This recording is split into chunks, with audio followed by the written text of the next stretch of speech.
शेख सादी रहमतुल्लाह अलैह से एक शख्स ने पूछा कि हज़रत दोस्त कितने होने चाहिए।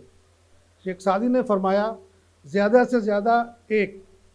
उन साहब ने हैरत से कहा कि ज़्यादा से ज़्यादा एक, लेकिन हज़रत अगर दो हो जाएं? तो शेख सादी ने कहा तो बहुत ज़्यादा हो जाते हैं। मेरे कहने का मतलब ये है कि एक सच्चे दोस्त और मुशीर हर इंसान को हर वक्त ज़रूरत होती है, जिसके लिए किसी शायर ने कहा है कि ख़राब फ़ैसले तन्हाई की बदौलत हैं, ख़राब फ़ैसले तन्हाई की बदौलत हैं, वो बदनसीब है जिसका कोई मुशीर नहीं। मैं आफ्ताब अलवी दुनिया के उन खुशनसीब इंसानों में से हूँ जिसे अल्लाह ने स्कूल के ज़माने से अरविंद सिंह गोप जैसा दोस्त मुशीर दिया, जो हर कदम पर हमारे कंधे से कंधा मिलाए रहते हैं और हम कोई भी प्रोग्राम कहीं भी करें, अरविंद सिंह गोप हम सब की आवाज़ पे लब्बैक कहते हैं। मुझे अरविंद सिंह गोप साहब की दोस्ती का नाज है। अरविंद सिंह गोप साहब हमारी बाराबंकी की नहीं, अवध की शान है, गरीबों और मजलूमों की उम्मीद हैं, उनकी आवाज़ है। जब हम अरविंद सिंह गोप साहब के राजनीतिक जीवन पर और उनकी समाजी खिदमत पर नज़र डालते हैं तो अहले बाराबंकी का सर फ़ख्र से ऊंचा हो जाता है। मैं अपने अजीज़ तरीन दोस्त शान अवध अरविंद सिंह गोप को इन 4 मिसरों से आवाज़ देता हूँ कि एक आवाज़ पे आ जाती है दौड़ी दौड़ी, एक आवाज़ पे आ जाती है दौड़ी दौड़ी, 10 सहरा या बयाबान नहीं देखती है। दोस्ती दोस्ती होती है, तुम्हें इल्म नहीं, दोस्ती फ़ायदा या नुकसान नहीं देखती है। दोस्तों, एक बार ज़ोरदार तालियों से इस्तकबाल कीजिए अरविंद सिंह गोप का।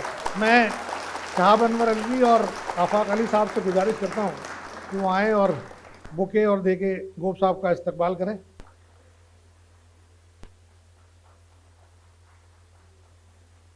मैं अब गुजारिश करता हूँ अपने दोस्त अरविंद सिंह गोप साहब से। मेरे दोस्त, उर्दू हिंदी की जब बात आती है तो बाराबंकी से लेकर दुबई तक आफ्ताब एक जो सक्रियता रहती है उसको हम सलाम करते हैं। देश की एक बुलंद आवाज़ हमारे साथी, हमारे भाई राज्यसभा के सदस्य संजय सिंह जी अभी दुबई में हाल में फरहान भाई ने बहुत शानदार मुशायरा कराया, मैं आपका भी स्वागत करता हूँ। सांझी विरासत के परवेज़ भाई, पार्टी प्रवक्ता अमीर जमई साहब, तमाम सोहरा इकराम, मैं आप सबका इसलिए स्वागत करता हूँ कि आज आफ्ताब भाई ने देश दुनिया का बहुत बड़ा नाम मुनव्वर राना साहब की याद में सबको इकट्ठा किया है। मुनव्वर राना साहब क्योंकि हम लोग अपने थे, जब चाहते मुलाकात हो जाए बात हो जाती थी, लेकिन पूरी दुनिया में उनकी जो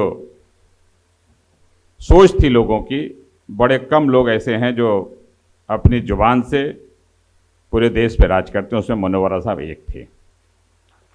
मुझे याद है कि एक दिन हम जनता से मिल रहे थे, यहाँ बाराबंकी के तमाम लोग जानते हैं मैं सुबह 5 घंटा रोज पब्लिक से मिलता हूँ।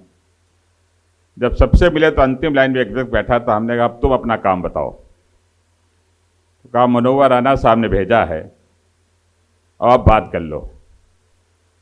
हमने को इतने बड़े लोग हैं, हमारे बड़े भाई हैं, पहले तो अपना काम बताओ फिर हम बात करेंगे। हमने टेलीफोन किया, वो काम हुआ, फिर हमने मुनव्वर से बात की। हमने मुनव्वर आदाब कहा, गो भाई बहुत दिनों से तुम्हें देखा नहीं है, इन आँखों के लिए अच्छा नहीं। वो चीज़ मेरे कान में, मेरे दिल में, मेरे दिमाग में आज भी गूंजती है। जब उनका इंतकाल हुआ था, जब उनके घर गए, हमने लोगों से यही चर्चा की कितने बड़े लोग थे और कितने साधारण लोग थे। बड़ा होना अलग बात है, उसके अंदर बड़प्पन दिखता रहे बड़ी बात है। वो मुनव्वर राना साहब के अंदर थी। मैं आफ्ताब भाई आपको दिल से बधाई देता हूँ कि आपने ऐसे आदमी की याद में हमको संजय भाई बुलाया है, जिसको सुनने के लिए देखने पूरी दुनिया बेताब रहती थी। आज हमारे बीच में नहीं, लेकिन जहाँ भी होंगी इनकी दुआएं हम सबके साथ रहेंगी। बहुत बहुत धन्यवाद।